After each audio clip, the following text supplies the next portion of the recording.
여러분 안녕하세요. 사순절 20번째 날입니다. 벌써 반 왔어요. 오늘은 셋째 주 목요일 마태복음 16장 21절부터 28절에 있는 말씀 같이 보도록 하겠습니다. 우리 잠깐 기도할게요. 하나님 고맙습니다. 하나님 벌써 사순절의 반이 왔습니다. 하나님과 함께 걸어가는 이 길 속에 날마다 하나님의 마음을 느끼고 있는지 하나님 도전합니다.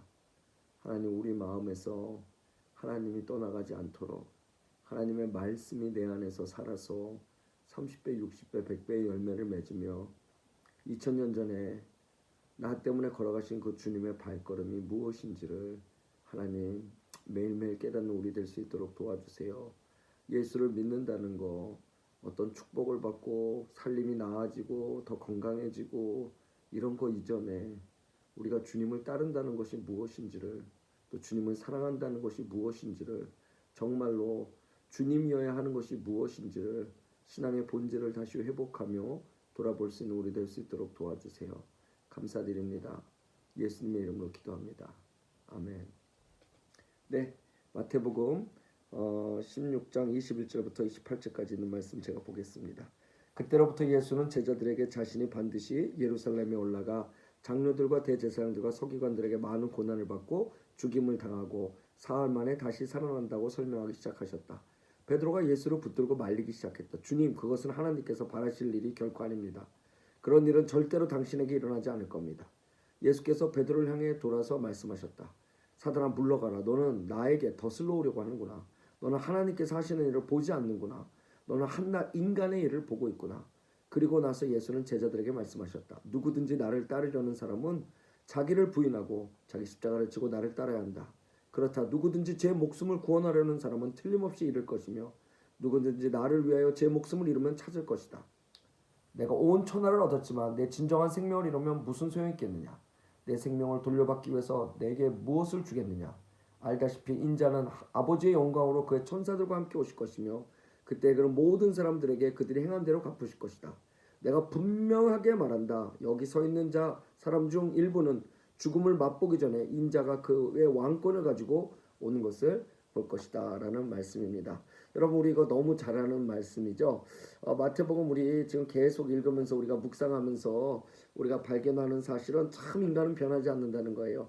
그리고 우리가 뭐 베드로를 대단하게 여기건 마태를 대단하게 여기건 누구를 대단하게 여기건 간에 참 인간은 똑같다는 겁니다. 오늘 여기서도 보면 주님이 이제 당신의 계획을 말씀하시죠.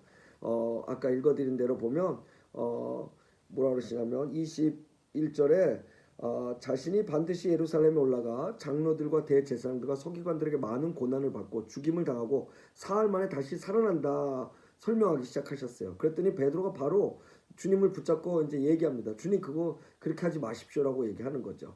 그러니까 주님이 여기서 사단아 물러가라 이렇게 얘기하세요. 제가 2주 전에도 설교를 했지만 여기서 사단아 물러가라는 우리가 말하는 사단을 얘기하는 것이 아닙니다. 그런 고유명사를 얘기하는 것이 아니라 일반 명사죠. 그러니까 이 뜻은 뭐냐면 하나님을 대적하는 자여 물러서라 이런 뜻입니다. 왜 물러서야 되죠? 제자의 자리는 예수 그리스도의 앞에 서서 예수에게 하라 말라고 하는 자리가 제자의 자리가 아니죠. 제자의 자리는 예수의 뒤에 서 있는 거잖아요. 그러니까 오늘 주님이 베드로에게 너의 자리가 어딘지를 기억하라 이렇게 얘기하시는 거예요. 그건 뭐냐? 인간의 얄팍한 생각으로 하나님의 뜻을 막지 말라는 겁니다. 차라리 이런 소리를 들으면 이건 복된 거예요, 여러분. 왜냐하면 조금만 정직하면 내가 제자였는데 내가 주님의 길을 막았구나를 내가 생각할 수 있기 때문이에요. 근데 우리 대다수는요 그럴 때 그렇게 생각하지 않죠. 내가 너무나 만나는 예수님을 사랑하고 나는 그래서 주님이 그런 일을 당하면 안 된다고 얘기했는데 도대체 나한테 왜 이러지? 하나님 정말 나한테 왜 이러세요? 라고 우리는 대부분 기도하죠. 그런데 중요한 것은 뭐냐면 내가 주님을 사랑해서 정말 그랬을까요? 주님을 정말 사랑한다면 주님의 뜻대로 이루어지는 것이 더 중요한 것이 아닐까요? 내가 아내를 사랑한다 그러면서 아내를 내 마음대로 하는 것이 사랑하는 걸까요? 안돼 집 밖에 나가지 마. 나가면 차도 다니고 위험한 사람들도 많어. 그리고 공기도 안 좋아. 그러니까 미세먼지도 많고 그러니까 나가지 마. 그게 사랑일까요? 아내가 나가는 길에 오히려 예전에 그런 그 실화가 있었죠. 미국의 어떤 여자가 사고를 입어서 그 사고 때문에 이제 이 눈을 멀게 됐어요. 눈을 멀게 돼가지고 그 사고로 인해서 이제 모든 것을 포기하고 우울증에 걸리고 결국에 이제 막 극단적인 것까지 생각하게 됐죠. 그러니까 이제 남편이 계속 이렇게 수발을 들다가 결국엔 이 남편이 결정을 합니다. 무슨 결정을 하냐면 나 이제 너랑 같이 안 있을 거야. 난 이제 너랑 이혼할 거고 너를 사회 기관에 의탁할 거야. 그리고 그 기간 동안에 내가 2주 동안에 너와 함께 하면서 내가 너를 자립할 수 있게 내가 도와줄 거야. 거기까지는 내가 남편으로서 헤어져도 그거는 내가 도리를 다 할게 라고 얘기하고요. 그거 도와줍니다. 도와주고 이제 이 남자가 떠나버리죠. 이 여자가 일어나서 혼자 가르쳐줬던 대로 밥도 먹고 이렇게 하면서 혼자서 늘 두렵고 떨리는 마음으로 그렇게 나간 거예요. 그렇게 나가다가 이제 결국엔 이 여자가 다른 이제 이식할 수 있는 것들이 생겨가지고 그래서 수술을 받게 됩니다. 수술을 받게 되고 자신이 맨날 다니던 그 정류장에 걸어가고 그리고 버스를 타고 그렇게 가는데 그 버스를 타는데 그 눈이 띄어진 날 다음 날 아침에 이제 버스를 타고 이제 자기가 볼일을 보러 가는데 그 버스 기사가 오늘은 혼자 타셨네요라고 얘기를 하더래요. 그러니까 이 여자가 그게 무슨 소리냐니까 늘 함께 타던 남자가 있었고 그 남자가 항상 내가 다칠까봐 이렇게 보호해주고 이렇게 보이지 않게 그렇게 했다고 얘기를 하는 거죠. 그러고 나서 이 여자가 비로소 깨달은 게 자기의 남편이 자기를 헤어지려고 그런 것이 아니라 자기가 늘 그것 때문에 의존하고 이렇게 했던 부분들을 세워주기 위해서 스스로 할 수 있는 것들을 세워주기 위해서 그 남편이 보이지 않는 곳에서 무던히 그 여자 주변에서 아내 주변에서 그 일을 도왔다는 사실을 깨닫게 되는 거죠. 이런 감동적인 얘기를 제가 너무 재미없게 해서 죄송한데요. 포인트는 이겁니다. 사랑한다 그러면 정말로 내 뜻이 아니라 그의 뜻이 돼야 된다는 거죠. 왜? 하나님은 달라요. 하나님은 완전하신 분이고 온전하신 분이기에 가장 선하신 것들을 우리의 인간의 창조물로서의 한계가 아니라 창조주로서의 선함을 드러내시기 때문에 하나님이 기준이 되어주실 수 있습니다. 근데 우리는 창조물이에요. 창조물이 어떻게 예수 그리스도의 기준이 되어줄 수 있겠어요? 그렇다면 오늘 베드로가 그러지 말라고 얘기했던 이유는 뭘까요? 결국 자신이 갖고 있었던 계획과 달라졌기 때문에 주님을 저지하는 상황이라는 것을 우리는 쉽게 알 수 있습니다.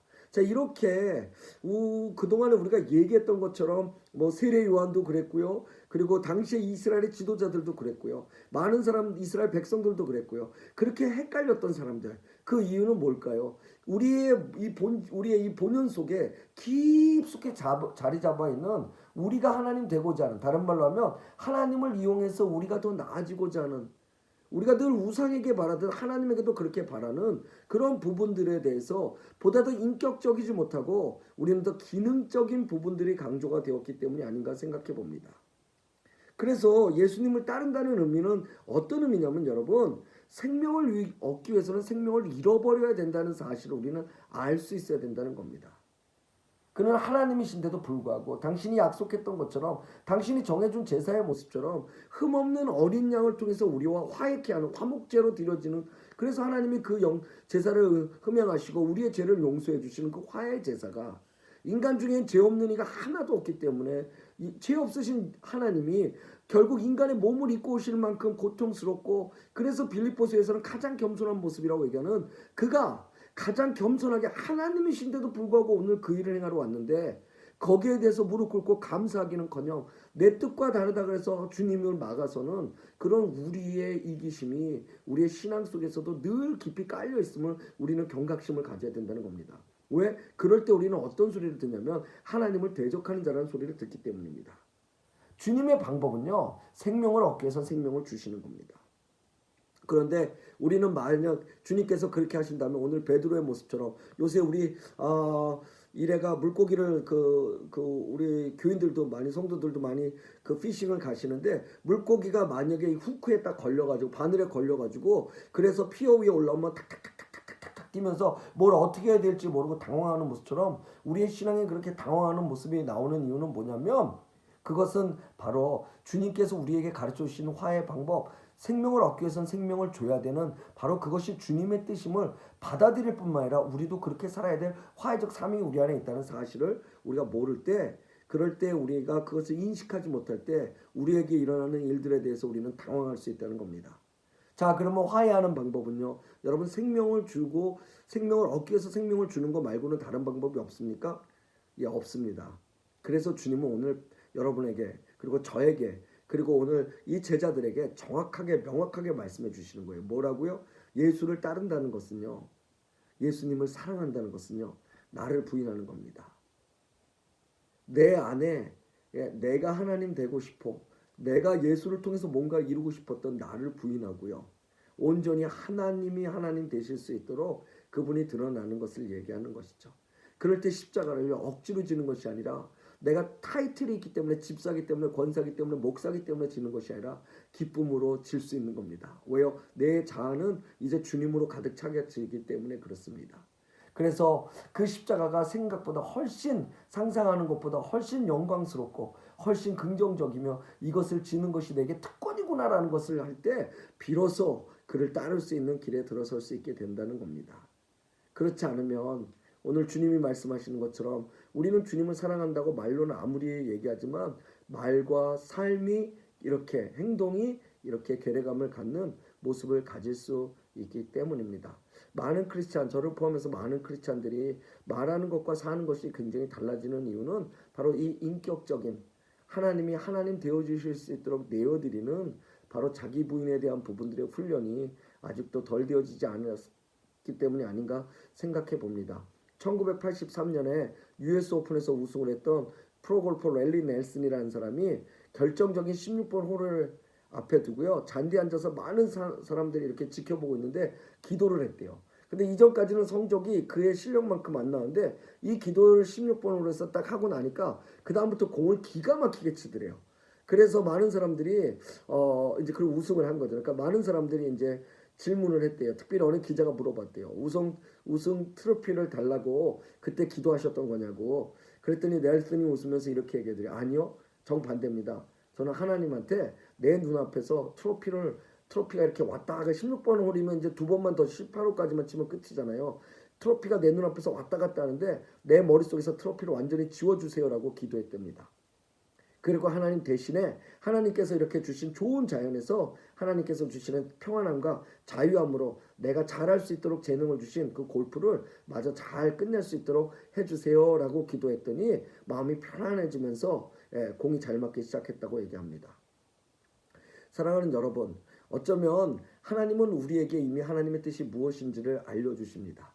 자연을 통해서 여러분들이 이렇게 묵상하는 것들을 통해서 또 여러분이 혼자서 말씀을 읽거나 기도하는 모든 시간들을 통해서 또는 주변의 사람들과 나누는 이야기들을 통해서 근데 중요한 건 그럴 때 그것이 내게 내 생각과 다르다 할지라도 주님의 뜻인지를 살펴보는 겁니다. 그리고 내가 정말 주님을 사랑한다면 그분이 가시는 길을 내가 따라가는 것이 내가 가는 길에 그분을 따라오라고 이야기하는 것보다 훨씬 인격적이고 훨씬 성숙한 신앙이 되어가겠죠. 오늘 베드로는 하나님을 대적한다는 소리를 들었지만 결국에 예수님을 너무너무 사랑하고 그를 너무너무 예수가 예수되게 하는 부분들을 그는 늘 존중해 경외했기 때문에 예수님처럼 십자가를 질 때도 거꾸로 지고 죽었다라는 이야기가 있습니다. 여러분, 주님의 십자가를 거꾸로 했을 때 베드로는 어떤 생각을 했을까요? 저는 너무 기뻤을 거라고 생각합니다. 이제 내가 그렇게 사랑했던 주님 만나러 가는구나. 할렐루야. 하늘 영광, 내 눈앞에 펼쳐지는 그것들을 보면서 그는 빙그레 웃으며 그 마지막 삶을 마무리했을 거라고 생각합니다. 왜요? 자기를 부인하면 십자가에 거꾸로 매달려도 그 주님 때문에 기뻐할 수 있는 것이 바로 우리가 하나님과 커넥티드 되어 있다는 기가 막힌 사실이기 때문입니다. 오늘 하루 여러분 주님의 앞에 쓰지 마십시오. 주님의 뒤에 쓰십시오. 주님의 뜻을 가로막지 마십시오. 여러분의 생각이 아무리 옳고 여러분이 아무리 간절한 꿈을 갖고 있다 할지라도 주님의 뒤에 쓰십시오. 그리고 주님이 가시는 모든 길에 나를 부인하고 그 주님이 당신이 생명을 주어 우리가 생명을 얻게 하셨듯 우리도 우리의 삶 속에 우리의 것을 드려 다른 사람을 살게 하고 주님의 영광이 드러지는 놀랍고 그리고 은혜로운 삶이 오늘 하루에 여러분 삶 되시기를 주의 이름으로 축복합니다. 감사합니다.